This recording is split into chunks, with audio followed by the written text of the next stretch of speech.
Oh, would you look at the time? It's glazing Yuta time.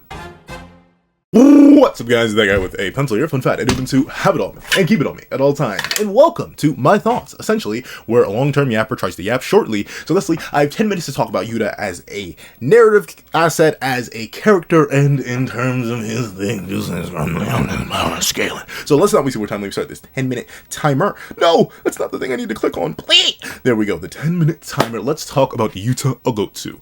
And I do say Yuta Okkotsu because let's talk about this man narratively. In terms of the modern cast, he's literally arguably third most important, third or fourth. Like, this man is indispensable to the narrative. He literally picks up the narrative and puts it on his back, gosh darn it. And this is me just talking about JJK proper, right? Like, if we go by JJK 0, he was the original main character. So, like, obviously, the original main character is going to be very important narratively. But even once he pops up in the main manga, heck, when he gets mentioned by name, and we get to see his updated design for the first time in the main manga, Yuta Okkotsu is a narrative beast, a narrative threat. He slaps his narrative schmeats on the table and just swings it around like a helicopter and starts levitating into the sky because this man is way too important narratively, and I love how he's used. Now, I've seen a lot of people actually take issue with how Yuta is used narratively. A lot of people think a main character from the previous series or the previous incarnation of the series shouldn't be doing this much, but I believe the exact opposite. I love when main characters from previous series are actually relevant in their sequel series. So, like, Yuta being as important and as powerful and as dangerous and as useful and as top of the line as he is, and that's the thing with Yuta Okkotsu narratively. You can't remove him. You can't, like he is simultaneously a plot accelerant and simultaneously, like, the basis of the plot. Realize, you pluck Yuta out of the plot and it can't happen. It can't happen. If he doesn't show up and take Yuji's life only to immediately resurrect him, guess what? Yuji just actually dies for real. And then the story's over. Oh, well, there goes that. Oh, let's see. What happens if you remove Yuta later? He doesn't beat Ryu and Uro and Kuro and those poor 7 random other sorcerers plus Druve and get all of them points to accelerate the plot massively. Bada bang, bada boom. That's rough. That's rough, buddy. You take Yuta out later. Oh, you mean the guy who's the first one to do any actual serious damage to Sukuna and also was the one who killed Kenjaku? Like, don't get me wrong. Yuta definitely did sneak him, but that don't matter. The fact that this man, the former main character, came in and off the in-universe author, even if I think he fumbled a teeny tiny bit, it's fine, because he did it.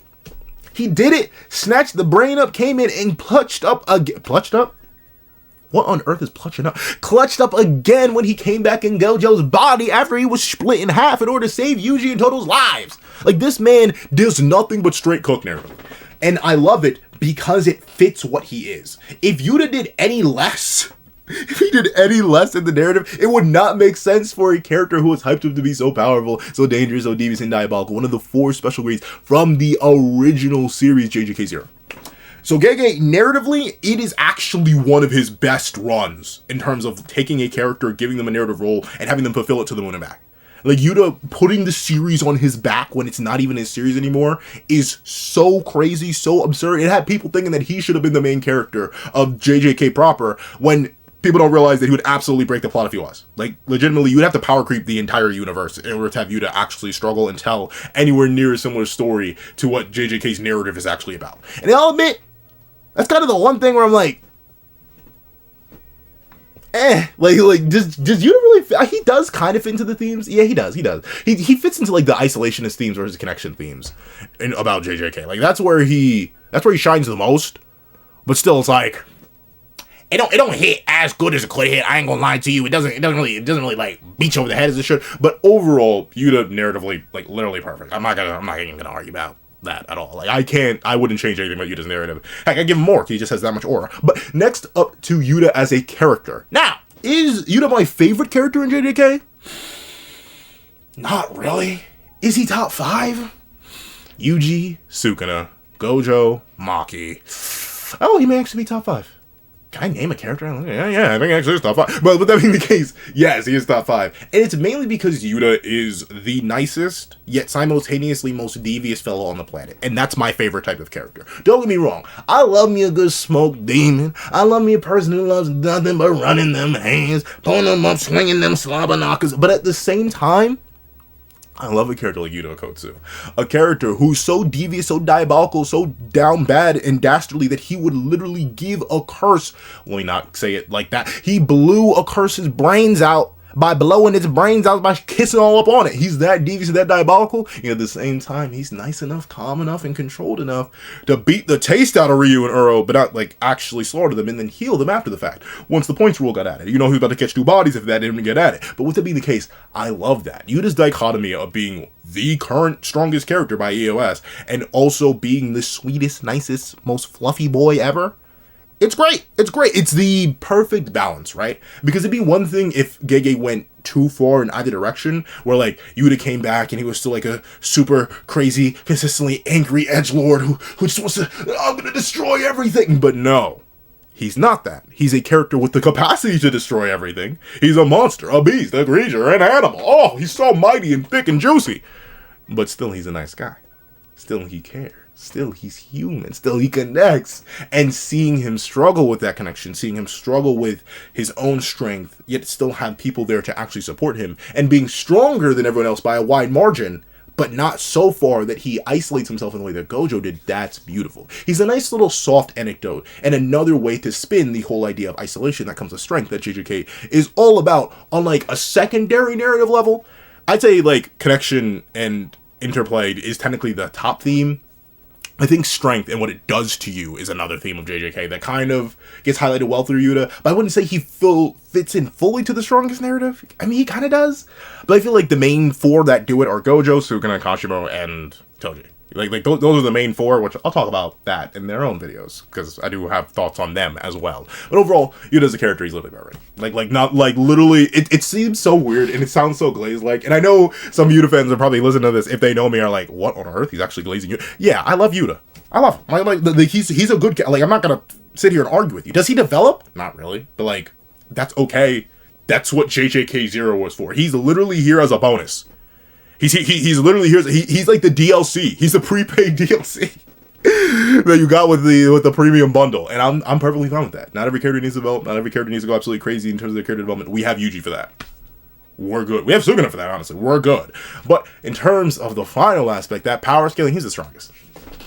He's the strongest. Now, don't get me wrong. Do I think there are characters in universe who could possibly matchup check Yuta and beat him? Yeah, but it's like a 50-50 shot at best. Like, I'm a Maki meat muncher to the moon and back. But even I will readily admit, if Maki doesn't immediately plug up her ears to block her speech, she could viciously get diffed. Really depends on how quick you think Riki can pop out of a portal and grab Maki. Like there are definitely arguments, but on general, that's like the only person. The only person who's still alive by EOS who, like, gives Yuta any sort of challenge. Yuji just doesn't do enough damage. Hakari doesn't do enough damage. No one does enough. Like, who's left? Like, you literally need to bring out the person who's, like, reacting to imperceptible slashes and has a blade that negates durability to even have them stand a chance against Yuta. Yuta's just the mightiest. Like, at this point, I'm kind of just leaning into the idea he's the third strongest in the verse. I know there's still kenjaku creamers out there who are screaming from the heavens and the earth. I don't know. I've kind of fallen off Big Jaku in terms of like the power scaling aspect of it all. So I'm kind of a little gremlin, a little devious in that aspect. But like power scaling wise, Yuta just is the mightiest, and he's the most interesting to throw into like anything. Like not the most, because I say Gojo and Sukuna are more interesting to pluck out of the verse, but like in terms of inverse versus battles, inverse gauntlets, like it's Yuta. You can put him up against literally anybody, and he could always make a fight more interesting because of how his abilities work. The fact that he could take a bite out of you mid-battle and use his technique against you, or use your technique against you, crazy. It's perfect. It's perfect. Like, he's the kind of character that works for, like, any sort of what-if, any sort of versus battle, any sort of anything.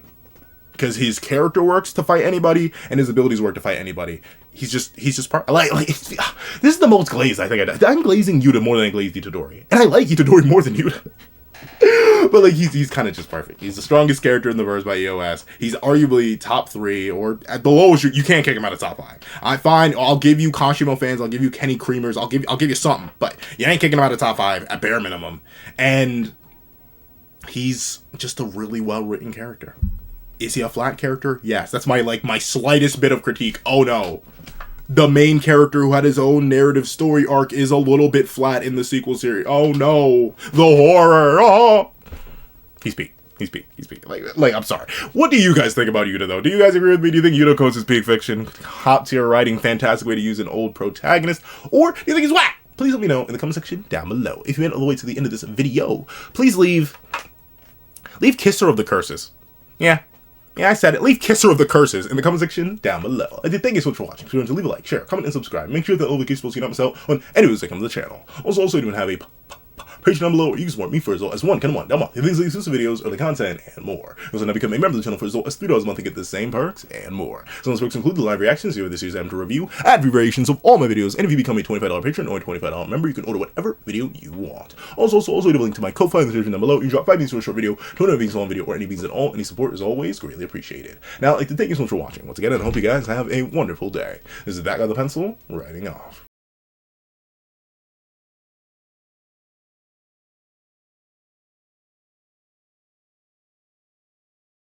I'd like to thank you to our sketch tier members: Eternal Flame, Red Wolf 4765, Astro, Super Flame Zero, Glacier XZ, Zara, Brandon Payne, J2MA, Gyomi, Yuki Ally, Buddha Uda, Azo 2404, Planet Crone, G Prosper, Nevis 97, and Ali.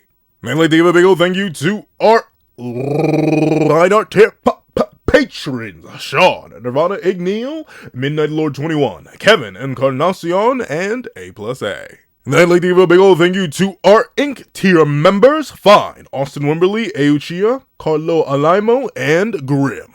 And then I'd like to give a big old hefty thank you to our digital art tier members: J Warrior and AZ Void. And then I'd like to give a big old thank you to our colored art tier patrons: Waki Munoz and Waki Munoz. And then I'd finally like to give a giga super duper kidney sacrificing thank you to our ultimate, that guy with a heart on the horizon, Calvin Elder.